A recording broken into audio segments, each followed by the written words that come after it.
एक बार सभी का बहुत बहुत धन्यवाद आज के इस कार्यक्रम में आने के लिए। आज का ये कार्यक्रम सभी के लिए है और जैसा कि आपने अभी कुछ समय की जो प्रेजेंटेशंस हुई हैं उनमें सुना कि कंस्ट्रक्शन इंडस्ट्री के बहुत सारे चैलेंजेस हैं। हम लोग देखते हैं कि बहुत सारे बिल्डिंग्स को हम कैसे सस्टेनेबल बना सकते हैं, उनकी आयु बढ़ा सकते हैं या उनको रिपेयर कर सकते हैं, या न्यू कंस्ट्रक्शन में भी अगर हम जा रहे हैं तो जैसे कि महाराज जी का सजेशन था कि हमें कुछ ऐसे स्टेप्स लेने चाहिए कि हमारे बिल्डिंग्स की लाइफ हम उस तरह से बना सकें जैसे आज से 100-200 साल पहले बिल्डिंग्स बनाई जाती थी। उनका जाते जाते भी यही संदेश था कि पहले जो बिल्डिंग बनी वो बहुत लंबी चल रही हैं, हज़ारों साल पुराने मंदिर आज भी बिना किसी नुकसान के, बिना किसी क्रैक्स के, बिना किसी डैमेज के स्थापित हैं। लेकिन जो बिल्डिंग्स अभी हम बना रहे हैं एडवांस टेक्नोलॉजी के बाद, हमारे सिविल इंजीनियरिंग फैटर्निटी के होते हुए, उनमें क्यों हम अच्छी कंस्ट्रक्शन नहीं कर पा रहे हैं। तो एक सुझाव उनका था जिस पर हम अमल करने की कोशिश कर रहे हैं। उनका सुझाव है कि कुछ ऐसा इंडिपेंडेंट ऑडिट सिस्टम होना चाहिए जो प्रोजेक्ट्स को शुरू से मॉनिटर करे, क्योंकि पैसा पब्लिक का है। बिल्डर या डेवलपर जो भी कंस्ट्रक्शन कर रहे हैं वो आपका अपना पैसा है। अगर आपने उस प्रॉपर्टी में पैसा लगाया है तो आपका हक बनता है उस बिल्डिंग या उस प्रॉपर्टी को चेक करने का, उसको मॉनिटर करने का। तो उस दिशा में हम थोड़ा सा अभी मैं आपसे डिस्कस करूंगा। पहले मेरे कुछ एक दो केस स्टडीज़ आप सबके से डिस्कस करना चाहता हूं। आज हमने बहुत तरह के डिस्कशन किए जिसमें हमने बात की कि हम बिल्डिंग्स को स्ट्रक्चरल ऑडिट करके बेनिफिट ले सकते हैं, कुछ इंटरवेंशंस करके हम लोग बिल्डिंग्स की लाइफ को बढ़ा सकते हैं। तो कोई सोचेगा कि मेरा तो बिल्डिंग पे खर्चा हो रहा है, रिपेयर में मैं क्यों खर्च करूं। हमारी जनरल टेंडेंसीज हैं कि हम लोग अपने बिल्डिंग में एक बार जब इन्वेस्टमेंट करके खरीद लेते हैं उसके बाद उसकी अप्रोप्रिएट मेंटेनेंस के ऊपर या कहीं रिट्रोफिटिंग की ज़रूरत हो तो उसके ऊपर खर्च नहीं करना चाहते हैं। तो खर्च हम जब पैसे का करते हैं तो हमें फ़ायदा भी पैसे का होना चाहिए। तो इस एस्पेक्ट के लिए मैंने एक दो स्टडीज़ आपके साथ शेयर करना चाहता हूँ।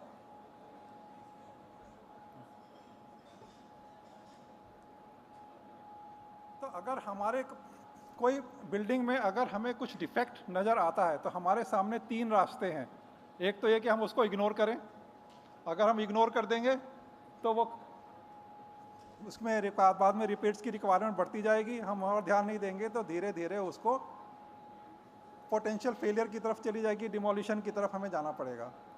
अगर हमारी बिल्डिंग को जब हमने देखा और हमने ध्यान नहीं दिया, इग्नोर करते रहे और वो डिमोलिशन वाले स्टेज तक पहुंच रही है, कुछ कंसल्टेंट्स कहते हैं कि भैया अब इस बिल्डिंग को बचाना मुश्किल है, डिमोलिश कर दो। तो डिमोलिशन के भी बहुत नुकसान हैं। एक तो हमने उस बिल्डिंग की जो आयु थी उस पर ध्यान ना दिया तो जल्दी ही उसका सर्विस लाइफ ख़त्म हो गई। और जब हम डिमोलिश करते हैं तो केवल ऐसा नहीं कि केवल हमने स्ट्रक्चर का ख़त्म किया या उसको डिमोलिश कर दिया नया कंस्ट्रक्शन के लिए। उसको डिमोलिशन करने में हमारा एग्जिस्टिंग एसेट्स तो जाता ही है, बहुत सारा कंस्ट्रक्शन वेस्ट डेवलप होता है।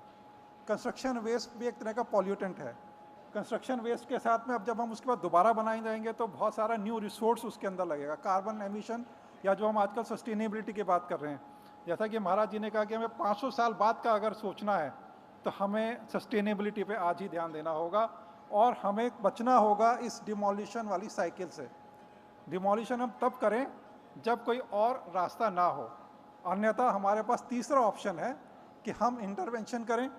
हम उस चीज़ को ऑडिट के थ्रू असेसमेंट करके जो अप्रोप्रिएट स्ट्रेंथनिंग की रिक्वायरमेंट है, रिपेयर्स की रिक्वायरमेंट है, उसको करें, उसकी सर्विस लाइफ को बढ़ाएं और सर्विस लाइफ को बढ़ाने के बाद हम safe, resilient and durable infrastructure की तरफ बढ़ें। तो ये एक छोटा सा मैसेज मैं देना चाहता हूँ। इसके लिए दो केस स्टडीज़ हैं, एक ग्रुप हाउसिंग की है और एक, उसको मैं कमर्शियल बोलूँ या इंडस्ट्रियल बोलूँ, एक ऐसा स्ट्रक्चर जिसको हम लोगों ने एक तरह से बचाने का प्रयास किया और उसके बहुत सारे फ़ायदे भी, टेंजिबल बेनिफिट्स भी निकले। इस फोटोग्राफ में अगर आप देखेंगे, एक तरफ हमारे एक ऐसे ग्रुप हाउसिंग सोसाइटी की तस्वीर है जिसमें बिल्डिंग की स्थिति ऐसी थी कि लोग जो रह रहे थे वो अनसेफ फील करते थे। बिल्डिंग की कंडीशन में ऐसा था कि जगह जगह से पैचेस गिरने की स्थिति थी और अगर कुछ लोग सोचते थे इसको बेच के हम निकल जाएं तो रीसेल नहीं हो रहा था, कोई खरीदना नहीं चाहता था। एसेट की वैल्यू बिल्कुल लो थी। उनमें से कुछ समझदार लोगों ने सोचा कि हम इसको प्रॉपर ऑडिट कराएं और इसको इंटरवेंशन करके ठीक कराएं। और फिर जब बिल्डिंग को ठीक कराने का सिस्टम हुआ तो उसके क्या फ़ायदे निकल के आए। पहला, एनवायरमेंटल इम्पैक्ट। जब हमने उसको बिल्डिंग को बचाया तो हमने एनवायरनमेंट को होने वाले नुकसान को बचाया। सोशल इम्पैक्ट, अब लोगों को डिस्प्लेस होने की ज़रूरत नहीं। अगर हमें उस प्रोजेक्ट को डिमोलिश करना पड़ता तो लोगों को उस सोसाइटी से बाहर निकलना पड़ता, बहुत तरह की इनकन्वीनियंस होती। जो बच्चों के स्कूल आसपास हैं, अब वो अगर कोई शिफ्ट होते दूर दराज, उन बच्चों को दिक्कत होती स्कूल आने जाने में, और उनका जो नेचुरल हैबिटेट था वो डिस्टर्ब होता। तो एक बहुत तरह का सोशल इम्पैक्ट है जो अगर डिमोलिश करना पड़ता तो बहुत नेगेटिव इम्पैक्ट होता। और क्योंकि उसमें लोगों के रहते रहते ही इंटरवेंशन हो गया तो हम कह सकते हैं कि वो एक नेगेटिव इम्पैक्ट होने से हमने बचाया। और अल्टीमेटली जो इम्पॉर्टेंट पार्ट है वो है इकोनॉमिक। हर आदमी देखता है कि मुझे पैसे का कितना फ़ायदा हो रहा है। अब जब बिल्डिंग ठीक हो गई, सेफ हो गई, बिल्कुल फर्स्ट क्लास बिल्डिंग में सारी स्ट्रेंथनिंग की जो रिक्वायरमेंट थी वो फुलफिल हो गई, अब उसकी एसेट की वैल्यू बढ़ गई। अब बेचने वाला बेचना नहीं चाहता है और ख़रीदारों की लाइन लग गई। एसेट्स की वैल्यू इतनी बढ़ गई कि जो प्रॉपर्टी पहले एक्स अमाउंट में नहीं बिक पा रही थी, अब 6x में भी नहीं बेचना चाहते हैं लोग। 6 गुना एसेट की वैल्यू में इम्प्रोवाइजेशन हो गया। तो that is how we see the tangible benefits of a development. तो ये स्थिति थी पहले जब बिल्डिंग की स्थिति बहुत ख़राब थी, और ये स्थिति आज है जब बिल्डिंग रिपेयर है। और उसका अभी हमारे बिल्कुल रिसेंट के प्रोजेक्ट लिए हैं और ये प्रोजेक्ट अभी हैंडओवर हो रहा है। आज की डेट में उसका वर्चुअल कंप्लीशन हो गया है और आज ही की डेट में बिल्डिंग की सेफ्टी का इतना अच्छा वो सिस्टम है कि जो लोग वहाँ रह रहे हैं वो कह रहे हैं अच्छा वो हमने बेचा नहीं, and now we are feeling safe in this building. दूसरा एग्जांपल मैं देना चाहता हूँ, एक बहुत ही वेल नोन डेवलपर ने एक बहुत बड़ा मॉल बनाया एक बहुत ही प्रोमिनेंट जगह पर, और उस मॉल में जब वो कंप्लीट हुआ, जब वो स्थिति आई कि अब ये मॉल शुरू होगा, उस समय उन्होंने देखा कि बहुत सारी स्लैब झुक गई हैं, बहुत जगह क्रैक्स हैं। फिर जब उन्होंने उसको वहाँ के इंजीनियरिंग कॉलेज के प्रोफेसर से स्टडी कराया तो प्रोफेसर्स ने क्या बोल दिया, this building is not fit for habitation, this building can not be used, it has to be demolished.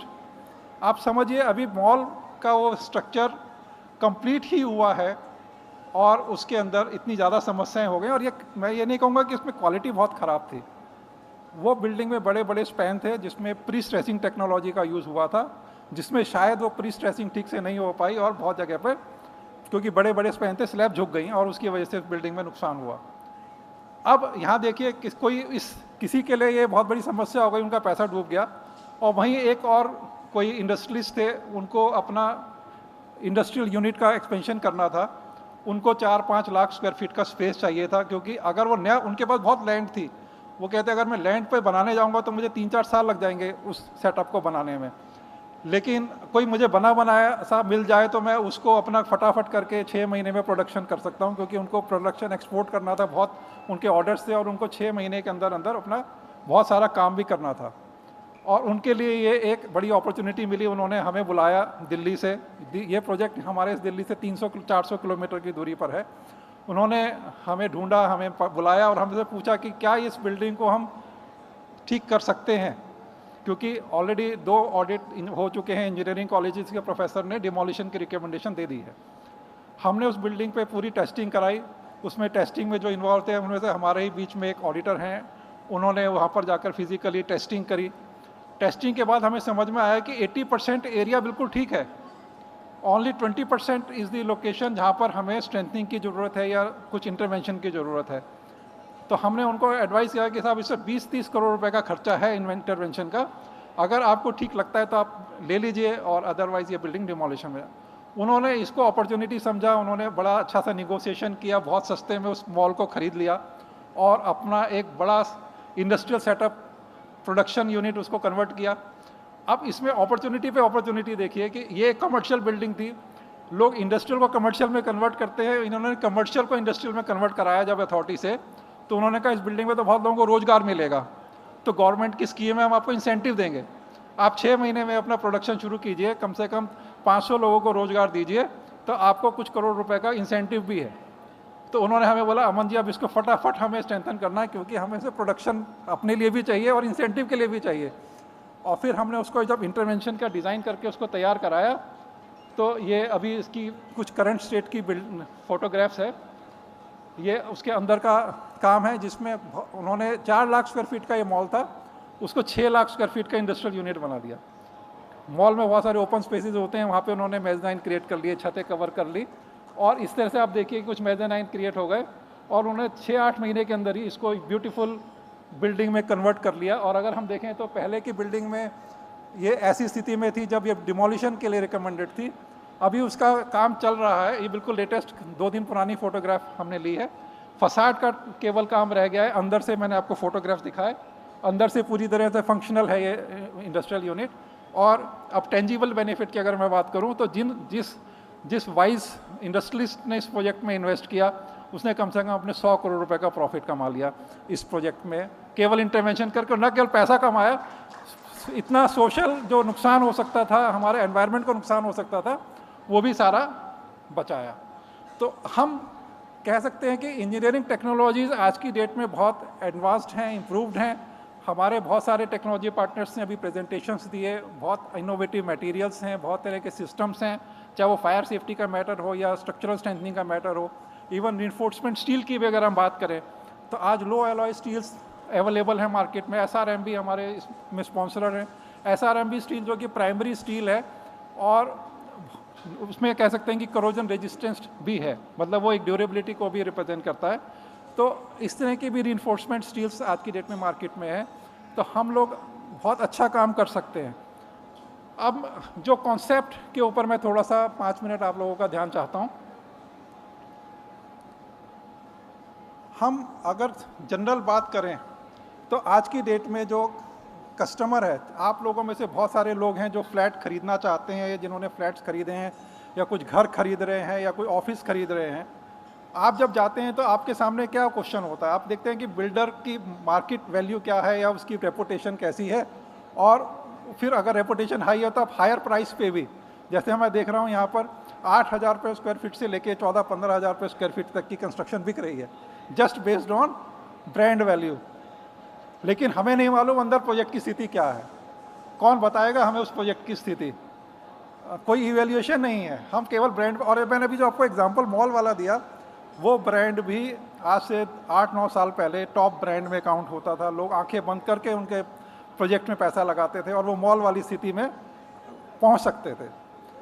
तो आज भी अगर हम कहीं प्रोजेक्ट में इन्वेस्ट कर रहे हैं ब्रांड वैल्यू देख करके, तो ज़रूरी नहीं है कि अगर उन्होंने 10 प्रोजेक्ट बहुत अच्छे बनाए हैं तो 11वां प्रोजेक्ट भी बहुत अच्छा ही बनेगा।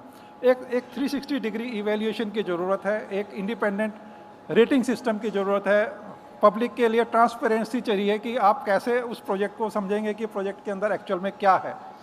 तो ये सारे के सारे जो अब आप देख रहे हैं स्क्रीन में, इतने तरह के अप्रीहेंशन बायर्स की हो सकती है कि प्रोजेक्ट डिले तो नहीं हो जाएगा, प्रोजेक्ट की क्वालिटी कैसी रहेगी, प्रोजेक्ट टाइम पे हमारा सही से बन पाएगा कि नहीं बन पाएगा, उसमें डैमेज तो नहीं आ जाएगी, उसकी लाइफ अच्छी रहेगी कि नहीं रहेगी। इन सब का कोई आंसर आपको मिल नहीं पाता है। आपको डेवलपर एक बढ़िया सी प्रोजेक्ट की एक अच्छी सी स्क्रीन दिखाता है कि देखिए हम ऐसा बनाने वाले हैं। वो कंप्यूटर जनरेटेड, AI जनरेटेड बहुत अच्छी इमेजेस आपको दिखाते हैं, लेकिन आपको एक्चुअल प्रोजेक्ट की इन डेप्थ चीज़ें नहीं पता चल पाती। तो इसको माइंड में रखते हुए हम लोग शीघ्र ही एक स्कीम लॉन्च कर रहे हैं अपने ऑर्गेनाइजेशन के माध्यम से, जिसको हम एक रेटिंग के माध्यम से पब्लिक तक ओपन ट्रांसपेरेंसी लाने की कोशिश करेंगे। इसको हमने नाम दिया है SAR safe rating. Now SAR is basically structured audit assessment research, जो हमारा एक SAR लोगो भी है। हम लोगों ने लास्ट ईयर ऑडिट पर्पस के लिए इसको लॉन्च किया था। अब इसी ऑडिट के थ्रू हम रेटिंग सिस्टम डेवलप करना चाहते हैं, जिसमें हम structural, architectural, fire and electrical all types of safeties को कवर करना चाहते हैं। तो इसको हम कैसे कवर करेंगे? तो इसको कवर करने के लिए हमारे पास एक विज़न है, जिस विज़न में हम चाहते हैं कि सब चीज़ें हम पब्लिक को एक ओपन डोमेन के थ्रू दिखा सकें, जिसमें एक बिल्डर या डेवलपर या कोई भी प्रोजेक्ट का ओनर वो इस प्रोजेक्ट को इवैल्यूएशन के लिए कंसीडर करे, और उसके प्रोजेक्ट प्लानिंग से लेकर के कंप्लीशन तक, अगर वो नया प्रोजेक्ट है, अभी इंसेप्शन स्टेज पर है, तो वहाँ से उसका ऑडिट शुरू हो जाए, और अगर कंप्लीटेड प्रोजेक्ट है तो उस स्टेज पर भी उसका ऑडिट हो सकता है। और अगर वो प्रोजेक्ट 10 साल पुराना है और उसका इवैल्यूएशन होना है तो उसका भी इवैल्यूएशन हो सकता है। तो हम लोग एक रेटिंग सिस्टम के थ्रू उस चीज़ को इवैल्यूएट करने की कोशिश करेंगे। इस रेटिंग सिस्टम में इसके जो 5 पिलर हम लोगों ने डिसाइड किए हैं हम क्या क्या चीज़ें उसमें कवर करेंगे। तो पहला जो पिलर है वो है related to the site location, design aspects, utility services. हमने देखा बहुत सारे प्रोजेक्ट्स में बरसात के दिनों में पानी भर जाता है, ड्रेनेज के इश्यूज़ हैं, आपके पोडियम में से पानी एक्सपेंशन जॉइंट्स के थ्रू लीक कर रहा होता है और दुनिया भर के आपके समस्याएं हो सकती हैं। तो पहला तो है कि प्रोजेक्ट की प्लानिंग ठीक है कि नहीं है, उसमें कोई ऐसे लूप होल्स तो नहीं है जो बाद में आपके प्रोजेक्ट को ट्रबल कर सकते हैं। सेकेंड एस्पेक्ट है project planning construction management aspect. ना ये एक बहुत इंपॉर्टेंट चीज़ है। अगर कंस्ट्रक्शन मैनेजमेंट ठीक नहीं है तो आपको अच्छी क्वालिटी का प्रोडक्ट मिलेगा ये कहना मुश्किल होगा। तो हम लोग इस पर अभी बताएंगे अपने अगली स्लाइड्स में क्या क्या हम उसमें कवर करेंगे। देन है कंस्ट्रक्शन प्रोग्रेस एंड मॉनिटरिंग, जो कि हम कोशिश करेंगे कि हम अगर अच्छे से इसकी प्रोजेक्ट प्लानिंग के ऊपर मॉनिटरिंग सिस्टम है तो प्रोजेक्ट का कंप्लीशन डेट क्या हो पाएगा, क्या वो प्रोजेक्ट टाइमली कंप्लीट हो पाएगा। मुझे याद है जब हमने अपना पहला घर खरीदा था तो हमें बिल्डर ने कोई डेट दी थी कि इस डेट को मिल जाएगा, बहुत ही रेपुटेड बिल्डर था। और हमने अपने जब हम किराए पर रहते थे तो हमने उसी हिसाब से अपने मकान मालिक को बोल दिया जी हम इस डेट तक अपना किराया रखेंगे, उसके बाद हम अपने घर में शिफ्ट हो जाएंगे। फिर बिल्डर ने 3 महीने का टाइम बढ़ा दिया, हमने फिर अपने मकान मालिक को बोला जी 3 महीने और चाहिए, फिर और 3 महीने। ना एक स्टेज पे आके मकान मालिक ने बोला भैया अब मैं बार बार नहीं कर सकता हूँ, अब आपको या तो बताइए आपको यहीं रहना है या जाना है। तो हम ऐसे दुविधा की स्थिति में अपने जीवन को ना कंफ्यूज करें। हमें प्रोजेक्ट शेड्यूल एंड मॉनिटरिंग का सिस्टम अगर ट्रांसपेरेंटली अवेलेबल होगा तो हमें मालूम होगा कि हम अपने उस प्रोजेक्ट की कंप्लीशन को कब अचीव कर सकते हैं। Now environment safety aspects of project execution. अगर आपका प्रोजेक्ट बहुत अच्छा बन रहा है, सब चीज़ें बहुत फर्स्ट क्लास हैं, डेवलपर भी बहुत बढ़िया है, क्वालिटी भी अच्छी है, बट कोई एक्सीडेंट हो जाता है, नाउ एक एक्सीडेंट आपके पूरे प्रोजेक्ट को डिरेल कर सकता है। देर में भी सम लिटिगेशंस, प्रोजेक्ट होल्ड हो सकता है और आपका पूरा प्रोजेक्ट डिले हो सकता है।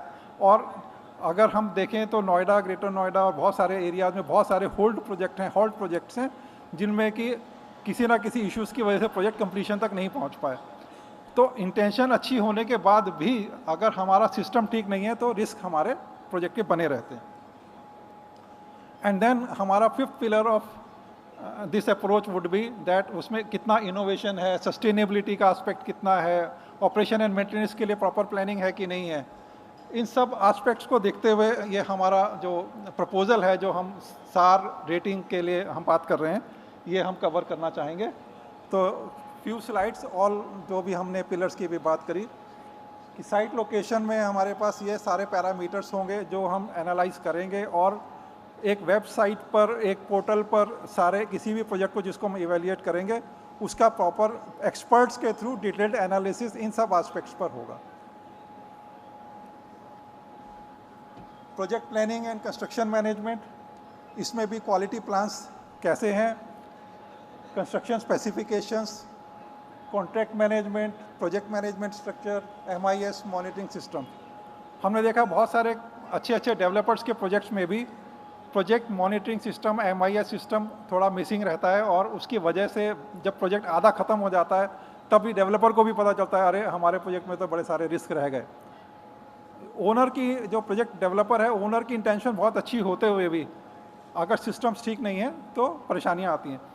मुझे बड़ी खुशी है बताते हुए कि एक बहुत ही रिनाउंड डेवलपर हैं जो राजस्थान बेस्ड हैं, उन्होंने हमसे डिस्कस किया है और अपने प्रोजेक्ट्स को इस रेटिंग सिस्टम के थ्रू इवेल्युएट कराने के लिए अप्रोच किया है और वो चाहते हैं कि वो प्रोजेक्ट में बेस्ट से बेस्ट रेटिंग तक पहुँचें। क्योंकि जब उनका कहना है कि जब तक हमें पता ही नहीं होगा हमारे प्रोजेक्ट में कमियाँ कहाँ क्या हैं, तब तक हम कैसे इम्प्रूव करेंगे। तो ये 360 डिग्री जो हम ये इवेल्यूएशन करना चाहते हैं, इसमें डेवलपर्स को भी मौका मिलता है अपने प्रोजेक्ट्स को समझने का और उसको फर्दर इम्प्रूव करने का। तो कंस्ट्रक्शन प्रोग्रेस एंड मॉनिटरिंग, इसके ऊपर भी बहुत सारे एस्पेक्ट्स हैं जो डिटेल्ड में हम लोग करेंगे जब असेसमेंट करेंगे और पब्लिकली सब कुछ ट्रांसपेरेंटली ओपन करेंगे। Environment, of course we have to take care of the environment, so environmental aspects भी हम लोग मिस आउट नहीं कर सकते। तो innovation, sustainability, this is again very important. दो आज की डेट में शायद हम लोगों को लगे हम इसमें क्यों पैसा खर्च करें, हमारे बाकी सारे एस्पेक्ट हो जाते हैं तो ठीक है, हमें क्या मतलब है इनोवेशन से, या हमें क्या मतलब है सस्टेन। बट क्योंकि हम अपने देश में हैं, अपने समाज में हैं, हमें आगे समाज का भी देखना है, तो सस्टेनेबिलिटी को भी हमें इक्वली इंपॉर्टेंस देनी चाहिए। तो हमने कुछ पॉइंट्स सस्टेनेबिलिटी एस्पेक्ट के लिए भी रखे हैं। तो विद दिस हम लोग अपना, हमारी अप्रोच है, कोशिश है हम ज़्यादा से ज़्यादा लोगों तक पहुँचें, लोग वॉलेंट्री ऑडिट कराएं, अपने स्ट्रक्चर्स को, अपने प्रोजेक्ट्स को सेफ बनाएं। यहाँ मैं देख रहा हूँ अगस्त सिस्टम, हमारे जो गेस्ट हैं उसमें बहुत सारे RWS के प्रेसिडेंट, सेक्रेटरीज और बहुत सारे ऑर्गेनाइजेशंस के हेड्स और बहुत सारे गवर्नमेंट, नॉन गवर्नमेंट ऑफिशियल्स, सभी तरह के लोग यहाँ पर उपस्थित हैं। सभी से हाथ जोड़ करके विनम्र प्रार्थना है कि अपने अपने एरिया में, अपने अपने लोकेशंस पे सेफ्टी के लिए हम आगे बेस्ट से बेस्ट करें। कुछ चेहरे मैं देख पा रहा हूँ, उन्होंने बहुत अच्छे इनिशिएटिव्स लिए हैं अपनी सोसाइटीज़ के लिए और बहुत अच्छे तरीके से वो डेवलप करा रहे हैं, सेफ्टी की तरफ आगे बढ़ रहे हैं। सबको बहुत बहुत धन्यवाद। Thank you very much.